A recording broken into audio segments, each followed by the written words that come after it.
Can you spot the soldier hidden in this picture? Go ahead, look closely. Alright, time's up. Here he is. Military camouflage is witnessing miraculous advancements as technology rapidly evolves. Fighter jets can now avoid radars. Snipers can blend into the bushes. And yes, stealthy soldiers really can turn invisible. Harry Potter's magical cloak is no longer just fiction. If you can keep your troops out of the enemy's line of sight, you've already taken one crucial step toward victory. If you can hide your soldiers, you've got the upper hand. That's why militaries spend billions of dollars every year developing the most effective camouflage systems. And we're about to show you the best of the best. For as long as soldiers have gone to war, they've tried to blend in with their surroundings. But what if they didn't have to blend in at all? What if they could simply disappear? There are no special effects at play here. This is merely the latest next-generation camouflage technology on display. Known as the quantum stealth coating, as you can see, this whiz-bang piece of tech is an absolute game-changer. It was created by a Canadian-based company called Hyperstealth Biotechnology, who've since patented their mesmerizing paper-thin innovation. So how does it work? Good question. The patented material bends the light which hits it, making any object behind it appear near invisible to the naked eye. Infrared signals, thermal signatures, or shadows are masked as well. That means that the opponent's night vision and heat sensors are rendered useless. The company's aim was not only to conceal foot soldiers, but also larger equipment such as tanks and jets. Unlike the more traditional camouflage materials, which are limited to specific environments such as jungle or deserts with one standout color, this invisibility cloak can operate in any surroundings, no matter the weather, at any time of day. It goes without saying that as the world of technology excels leaps and bounds with every passing year, camouflage materials follow suit.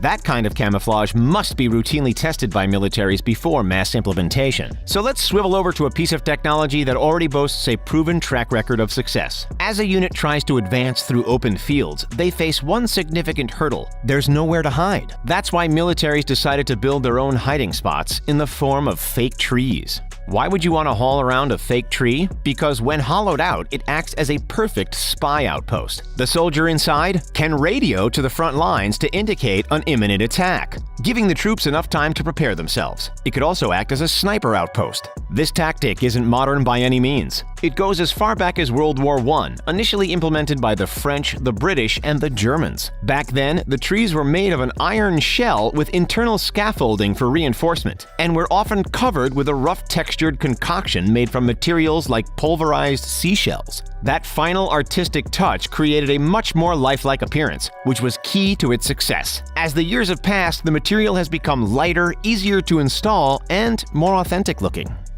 Soldiers' uniforms have gone through billions of dollars worth of research, production, and upgrades over the years. But no matter how advanced the outfit or how perfect the camouflage, there's one thing that cannot be entirely covered: the face. Breathing and seeing must always remain at optimum levels, which makes a number of potential headwears unusable. When there are no other options, the ever-reliable military-grade face paint comes out to play. In warmer environments, camouflage face paint is the clear winner over face masks. As the mercury climbs, face masks can cause overheating or make the wearer feel claustrophobic, which is why war paint has never lost its appeal. Darker paints are particularly effective. They minimize the chance for light to shine or bounce off the soldier's skin, a critical defense tactic in moonlit warfare. These sticks can be bought individually for around $10 online, but to supply an entire military costs tens of millions of dollars on a recurring basis. Still, that's pennies on the dollar compared to the entire US military budget of $721.5 billion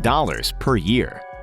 With a name like the Shadow Shield, you'd expect our next piece of camouflage technology to have a double whammy approach, the shadow being the evasiveness and the shield being the protection, and it delivers. This clever camouflage product allows the user to be able to seamlessly blend into their surroundings, no matter the terrain or weather. While it sounds like a piece of revolutionary equipment, it's nothing more than a plain old mirror that serves its purpose without flaw. At its core, it's a portable, reflective folding wall. No electronics, no quantum stealth invisibility. The outer mirrored surface is tilted forward a few degrees so that it reflects the ground in front of it. Therefore, the target or enemy won't be staring back at themselves. Air forces around the world are constantly attempting to outdo one another. Everyone wants the fastest planes, the most powerful and accurate weapons, and the ability to deceive enemy radars. It seems as though the US had made a monumental breakthrough in the speed and camouflage department in 1964, as the SR-71 Blackbird took its first flight. This snazzy piece of Air Force technology featured a specialized titanium skin designed to protect the aircraft's aluminum airframe from the intense heat of supersonic flight. This was crucial, considering that it set 2 world records for being able to fly faster than a speeding bullet. The sleek airframe was deliberate not only for the Mach 3.3 speed, but because it reflected a minimal amount of radar energy. Then there was the specialized black paint. The SR-71 was finished in a black iron compound radar-absorbing coating. The paint made the aircraft even more difficult to target when soaring through the skies and minimized its thermal footprint. It's also the explanation for the Blackbird name. The Air Force called quits to the SR-71 operations in January of 1990, following more than $34 million spent on each of the 32 units built.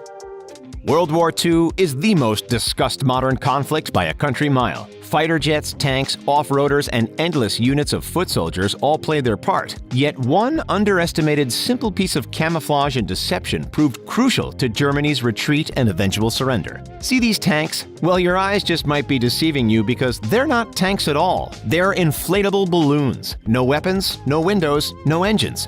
Just air. The intimidation factor of a tank back then, and still to this day, is unlike anything else. So, in order to make themselves appear more powerful than they were, the Allies created replica tanks to draw attention away from the real destructive ones. The art of deception as a form of camouflage wasn't a new concept. Fake tanks were also used at the tail end of World War I, and the idea itself goes as far back as the Trojan horse. We've actually got an entire video about this amazing art of trickery, and the link is over in the description, so check it out after this one. The Allies didn't just stop at fake tanks, they created a whole fake unit. Dubbed the Ghost Army, this unit was made up of actors and cheap art props. Enemy spy planes would fly over the Ghost Army, report their findings back to headquarters, and in turn, send their troops in the wrong direction. Clever, eh? What's the one creature in the animal kingdom that is renowned for its natural ability to blend into its surroundings? Yup, the chameleon. What if the military could take this color-changing characteristic and combine it with the modern uniform? They can, and they have. Russia's Rostec State Corporation presented their take on the soldier of the future. It was first demonstrated on a helmet, but can be adapted to clothing, weapons, and much larger military equipment. Take a look. Using no more power than an energy-saving lamp, the electrically operated coating which covers the helmet is able to adapt its color to the surface and environment around it. In the future, the material will be improved to acquire new features, such as the ability to adjust color intensity, as well as simulate movement. The American military at one stage attempted to create a one-pattern-fits-all uniform. They called it the UCP, or Universal Camouflage Pattern Uniform. And it cost close to $5 billion to develop and make. Before long, it was a laughingstock. It quickly developed a reputation as a pointless waste of time and money. The reality is that until chameleon camo hits the mainstream market, uniforms must be specifically adapted to their environment. Here's a soldier wearing the UCP outfit, and here's one wearing an ATAX camouflage pattern designed specifically for the jungle. Now, which one blends better? Exactly. ATAX camouflage patterns were created to perform in sand-heavy or timber-heavy climates. The blends come in AU, arid and urban, which features shades of earth and small amounts of green, or FG, foliage and green, which features a variety of forest terrain elements. Most prefer these over the universal designs. Do you agree? Everything we've seen thus far has been focused on blending in on land. But what about water? What does the Navy's camo look like? What about the Marines? Elite Navy SEALs, SEAL Team 6, and Special Warfare Combatant Craft crewmen typically wear this, the Type 2 Navy Working Uniform. These feature 4 colors and are considered a digital camouflage uniform because of their pixelated patterns. The Marines, on the other hand, continue to use the Marine Corps Combat Utility Uniform, which comes in woodland and desert pattern options. First introduced in 2002, these uniforms only cost $319,000 to develop. Meanwhile, down in Australia, a company called Shark Attack Mitigation Systems has created a different kind of water-based camouflage. They collaborated with an experienced team of shark researchers to determine how the marine predators see and therefore how they hunt. The end result was a $500 wetsuit that is near impossible for sharks to identify. Could we witness the Navy implementing these in the future? Would you buy one for yourself? The mission of a sniper is to remain undetected at all costs. They often lay in the same position for hours on end, so they don't need to move around as much as most foot soldiers, and therefore aren't as restricted in what they can and cannot wear. This is why the ghilli suit has seen such a high degree of success. These shaggy, stringy covers are typically thick and heavy, but they do an excellent job at concealing their wearers. Go ahead, just try and find the hidden soldier. Tick-tock, time's up. Did you find him? Ta-da! Surprisingly, ghilli suits aren't widely expensive. They're available online for the average consumer for less than $50. Do you have any ideas for the next major breakthrough in camo technology? Let us know in the comments below. Don't forget to like this video, subscribe to the channel, and as always, thank you so much for checking out The Richest. See you next time and have yourselves a great day.